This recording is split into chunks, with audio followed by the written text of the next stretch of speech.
Hi and welcome to English Podcast Studio where we talk about things you enjoy. I am Emily. And I am Daniel.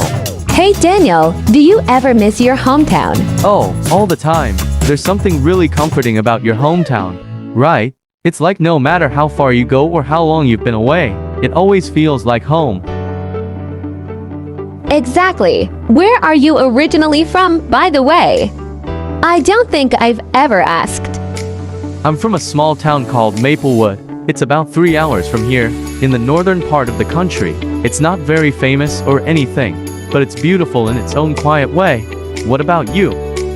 I'm from Brighton, down near the coast. It's quite the opposite of a small town, very lively with tourists, beaches, and events going on all year round.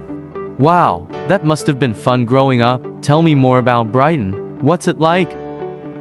Well, Brighton is known for its Pebble Beach, the Brighton Pier, and of course, the Royal Pavilion. It looks like an Indian palace in the middle of England.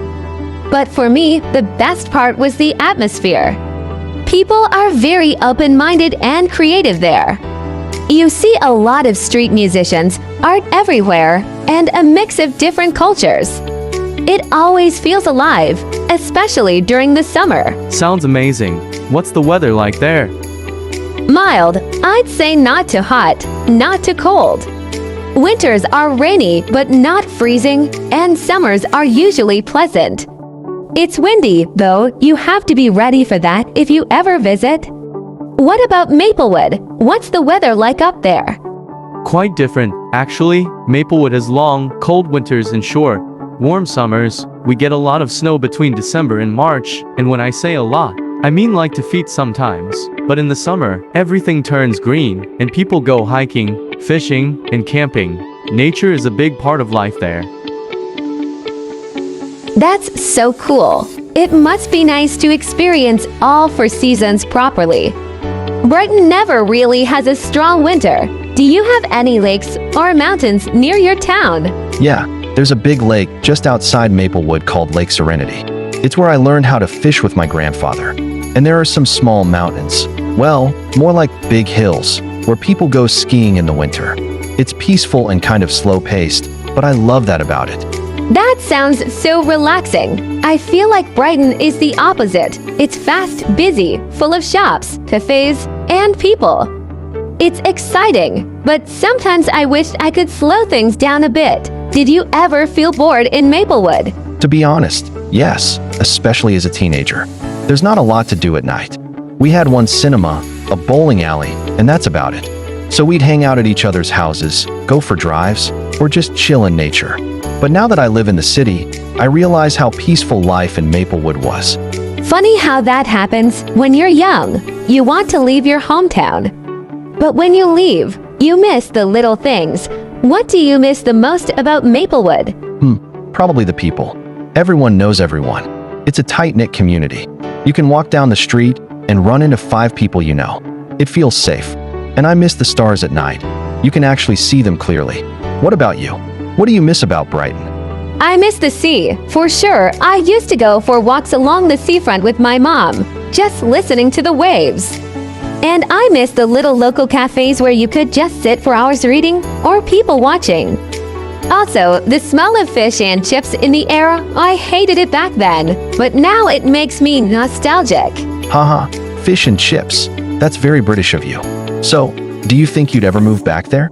I've thought about it, maybe when I'm older and ready to settle down. Brighton has everything, good schools, parks, the beach, and it's close to London too. It's a great place for families.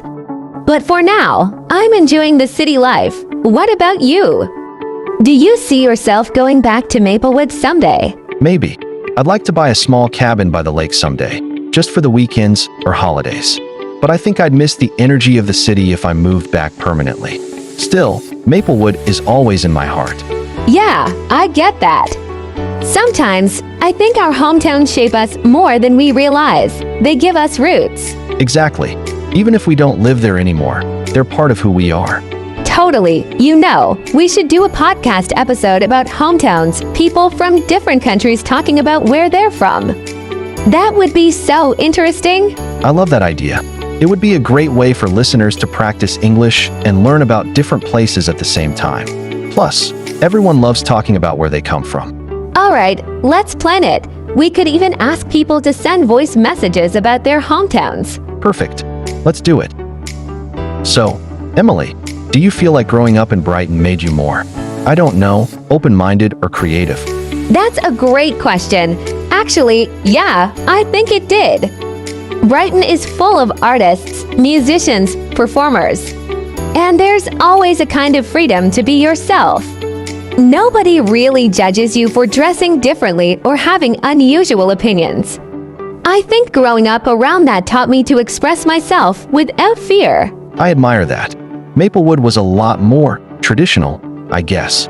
People are kind, but there's a strong sense of fitting in. You know, dressing neatly, going to church, following routine. It's safe, but not very experimental. Interesting. So how did that affect you personally? Well, to be honest, it made me cautious. I didn't really explore my interests until I left for university.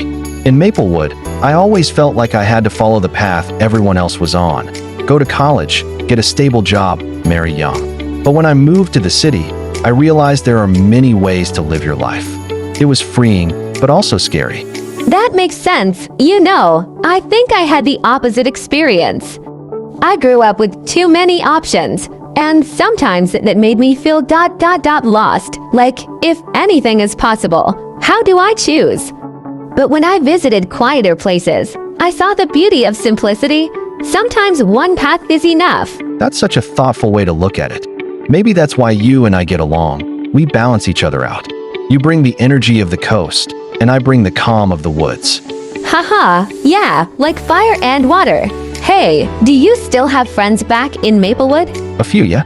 Most of them stayed there, started families, work at the local hospital or schools. We talk once in a while. It's always good to catch up, but we live very different lives now. What about you? Same here. Some of my old friends still live in Brighton. A few are running small businesses, cafes, surf shops, design studios. Brighton's the kind of town where you can do something a bit unusual and still make a living. That's awesome. I sometimes wonder what my life would be like if I had stayed in Maplewood. Do you ever think about that? Oh, definitely. Sometimes I think I'd be calmer. Maybe I wouldn't overthink so much, but then again, maybe I'd feel stuck. I guess it depends on what kind of life you want. True. I think hometowns give us our first sense of identity. They show us a certain version of the world. But eventually, we need to explore and create our own version. Exactly. Like, Brighton taught me to speak up, to be different. But living elsewhere taught me discipline, focus, and structure. I needed both. Same here. Maplewood gave me a strong foundation, like honesty, hard work, family values. But the city taught me creativity, freedom, and how to take risks. You really need both sides to grow. Wow, we're getting deep today, huh? Yeah. This is what happens when you talk about hometowns. It gets personal fast. Totally. It's funny how a place can shape your personality without you even realizing it. By the way, what do you think is the best way to describe your hometown to someone who's never been there? I'd say Brighton is like a rainbow by the sea, colorful, creative, a bit noisy, but full of life. And your hometown. I'd say Maplewood is like a quiet book, simple on the outside, but full of peaceful stories on the inside. That's beautiful. I love that. Thanks. Maybe we should include a segment in our podcast where listeners send in one sentence to describe their hometown. Great idea. And we could read them out loud, maybe even correct the English a little, so it's educational and fun. Perfect. Language learning plus real-life stories. It fits the whole mission of our podcast. Exactly. All right, let's wrap up today's episode here. But next time, let's talk about food from our hometowns. That's always a fun topic. Deal. But I'm warning you, I'll make you hungry. Maplewood has the best homemade pies in the world. I'll challenge that with Brighton's fish and chips by the sea. It's on. Okay, dear listeners and English learner, thank you for watching this video. If you are new to this channel, subscribe and hit the bell to be notified of future podcasts. Everything you like is here. Comment the title you want us to talk about in the next podcast. Goodbye.